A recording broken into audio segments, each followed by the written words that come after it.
राधे राधे।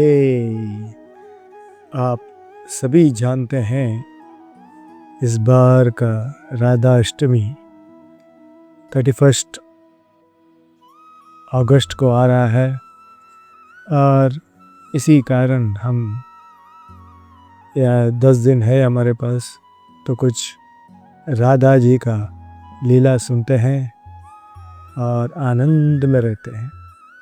तो आज का शीर्षक है श्री राधा जी का अवतरण। श्रीमती राधा रानी की अनेक कथाएं और लीलाएं हैं।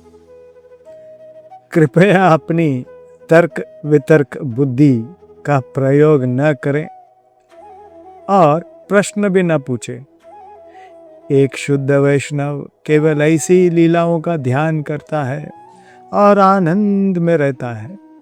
वह 24 घंटे दिव्य लीलाओं में लीन रहता है।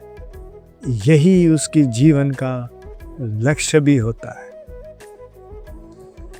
कौन गा सकता है उस कृपामयी श्री जी राधा रानी के बारे में, जिनका एक बार नाम लेने से तन मन पावन और पवित्र हो जाता है। राधा रानी जी का इतिहास धन्य है वो गोपी ग्वाल संत ऋषि जिन्होंने सिर्फ नाम ही नहीं लिया बल्कि उनका दर्शन भी किया।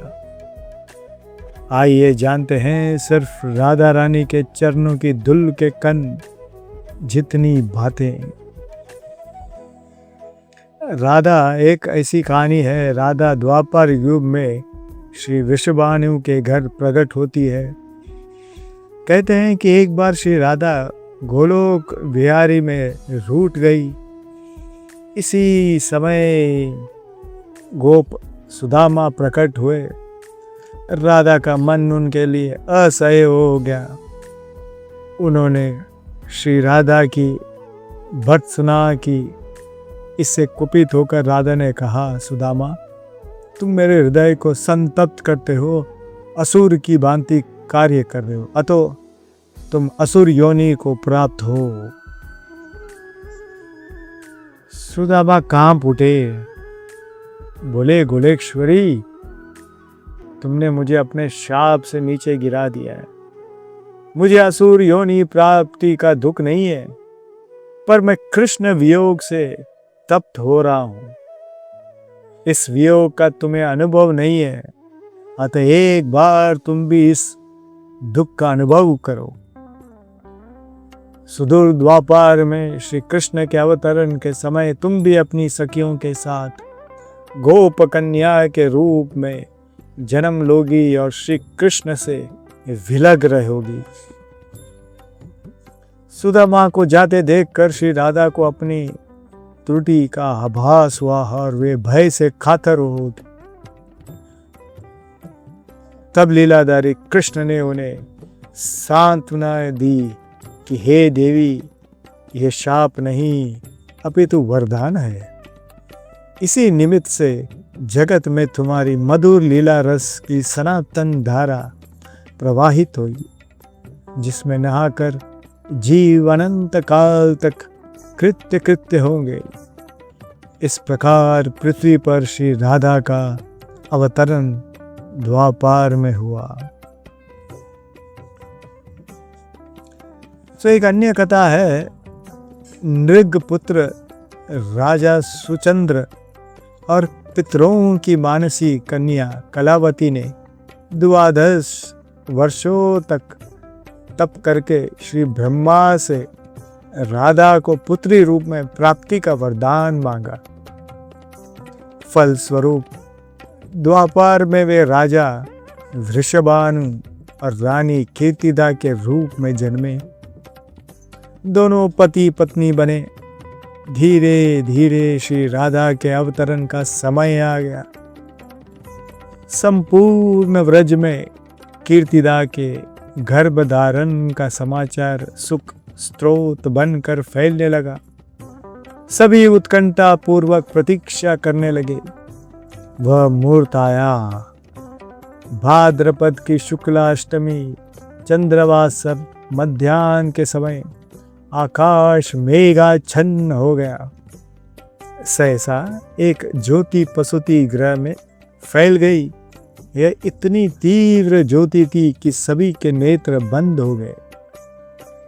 एक क्षण पश्चात गोपियों ने देखा कि शत सहस्त्र शरद चंद्रों की कांति के साथ एक नन्ही बालिका कीर्तिदा मैया के समक्ष लेटी हुई है।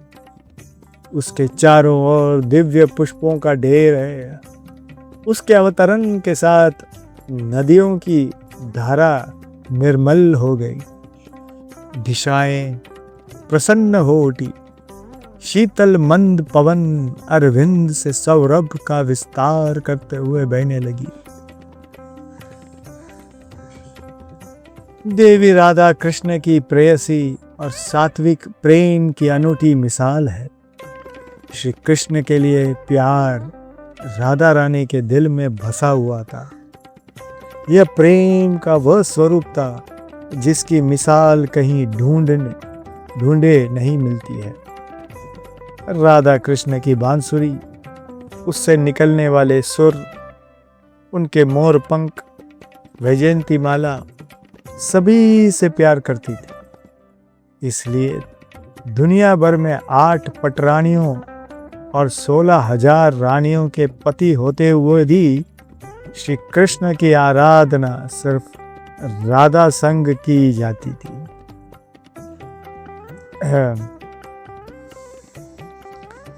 वृषभानु इनका लालन पालन अपनी पुत्री मानकर करने लगे।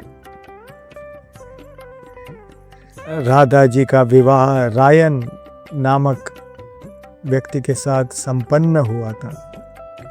पुराणों के अनुसार राधा माँ लक्ष्मी की अवतार थी। जब श्री कृष्ण द्वापर युग में जन्म लिया तो देवी लक्ष्मी भी राधा रूप में धरती पर प्रकट हुई थी। राधा उम्र में श्री कृष्ण बड़ी थी, लेकिन उनके जीवन का सबसे अच्छा दौर श्री कृष्ण के सानिध्य में बीता। वेद पुराणों में राधा जी को कृष्ण वल्लभा कहा गया है। तो राधा अष्टमी व्रत कथा,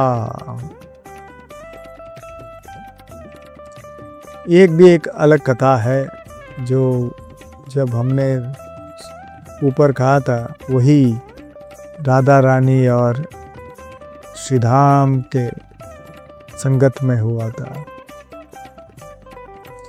ब्रह्म वैवर्त पुराण के अनुसार एक बार राधा गोलोक से कई बार गई हुई थी। उस वक्त श्री कृष्ण अपनी विरजा नाम की सखी के साथ विहार कर रहे थे। तभी राधा वहां पर आ गई और विरजा के साथ श्री कृष्ण को देखकर अत्यंत क्रोधित हो गई। आवेश में आकर श्री कृष्ण एवं विरजा को भला बुरा कहने लगी। अपमानित होने से लज्जावश विरजा नदी बनकर बहने लगी। श्री कृष्ण के प्रति राधा के आवेशपूर्ण शब्दों को सुनकर श्री कृष्ण का मित्र श्री राम गुस्से में आ गए। श्री राम श्री कृष्ण का पक्ष लेते हुए राधा से आवेशपूर्ण शब्दों में बात करने लगे। श्री राम ने इस व्यवहार को देखकर राधा ज्यादा नाराज हो गई और श्री राम को दानव रूप में जन्म लेने का शाप दे दिया। तो क्रोध में भरे हुए श्री राम ने भी बगैर सोचे विचार राधा को मनुष्य योनि में जन्म लेने के शाप दे दिया। राधा के शाप से सुदाम शंखचूर नाम का दानव बना, जिसके वध बाद में भगवान शिव जी ने किया। सुदाम के शाप की वजह से राधा को मनुष्य रूप में जन्म लेकर धरती पर आना पड़ा। पद्म पुराण में भी एक कथा मिलती है कि श्री वृषभानु जी यज्ञ भूमि साफ कर रहे थे, तो उन्हें भूमि कन्या रूप में श्री राधा प्राप्त हुई। यह भी माना जाता है कि विष्णु के अवतार के साथ अन्य देवताओं ने भी अवतार लिया। वैकुंठ में स्थित लक्ष्मी जी राधा रूप में अवतरित हुई। कथा कुछ भी हो, कारण कुछ भी हो, राधा बिना तो कृष्णा है ही नहीं। राधा का उल्टा होता है धारा, और धारा का अर्थ है करंट, यानी जीवन शक्ति। भागवत की जीवन शक्ति राधा है। कृष्ण देह है तो श्री राधा आत्मा, कृष्ण शब्द है तो राधा अर्थ है, कृष्ण गीत है तो राधा संगीत है, कृष्ण वंशी है तो राधा स्वर है। भगवान ने अपनी समस्त संचारी शक्ति राधा में समाहित की है। इसलिए कहते हैं, जहाँ कृष्ण राधा तहाँ जह राधा तहाँ कृष्ण, न्यारे निमिष न होत कह समुझी करहु यह प्रश्न। श्री कृष्ण स्वयं कहते हैं, इस नाम की महिमा अपरंपार है। श्री कृष्ण स्वयं कहते हैं, जिस समय मैं किसी के मुख से राह सुनता हूँ, उसे मैं अपने भक्ति प्रेम प्रदान करता हूँ, और दास शब्द के उच्चारण करने पर तो मैं राधा नाम सुनने के लोभ से उसके पीछे चल देता हूँ। राधा कृष्ण की भक्ति का कालांतर में निरंतर विस्तार हुआ। निम्बार्क, वल्लभ, राधा वल्लभ और सखी समुदाय ने इसे पुष्ट किया। कृष्ण के साथ श्री राधा सर्वोच्च देवी रूप में निराजमान है। कृष्ण जगत को मोहते हैं, राधा कृष्ण को। 12वीं शती में जयदेव जी के गीत गोविंद रचना से संपूर्ण भारत में कृष्ण और राधा के आध्यात्मिक प्रेम संबंध का जन जन से प्रचार हुआ। भागवत में एक प्रसंग आता है, अनया आराधितो नूनम भगवान हरीश्वर यन्नो विहाय गोविंदः प्रीतो या मन्यद्रह। प्रश्न उठता है कि तीनों लोकों का तारक, कृष्ण को शरण देने के सामर्थ्य रखने वाला ये हृदय उसी आराधिका का है, जो पहले राधिका बनी, उसके बाद कृष्ण की आराध्य हो गई।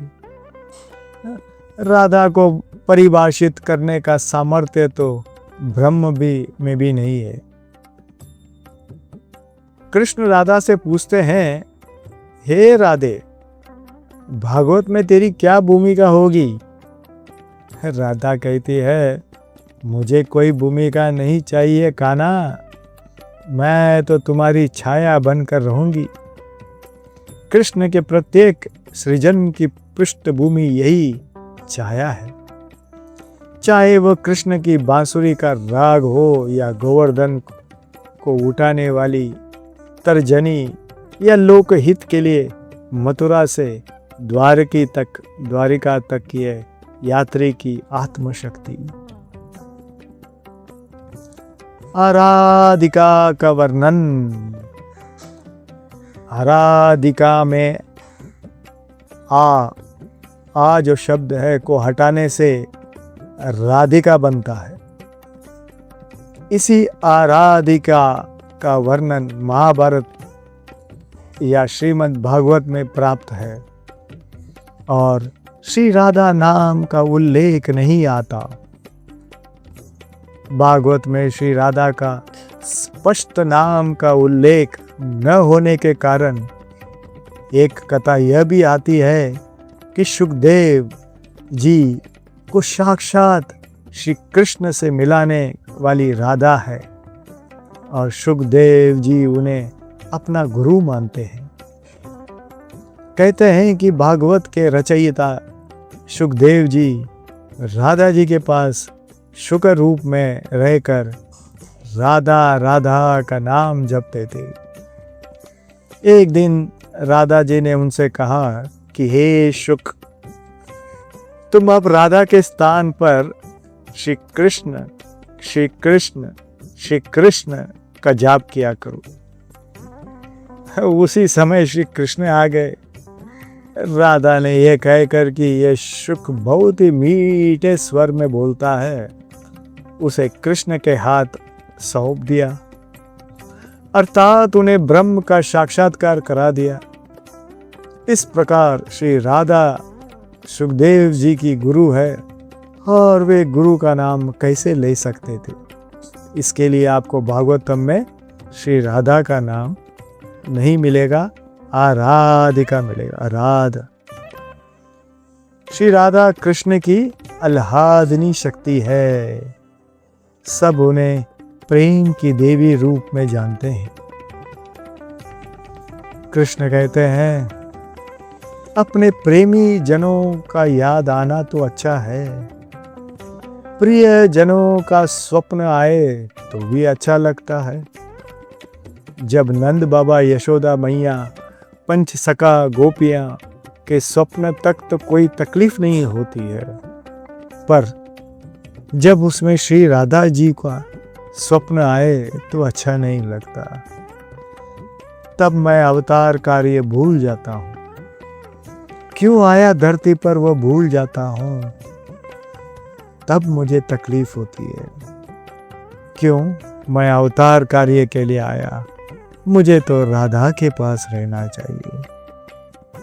So always chant Radha Radha Radha Radha. आगे का भाग हम कल बताते हैं। राधे राधे।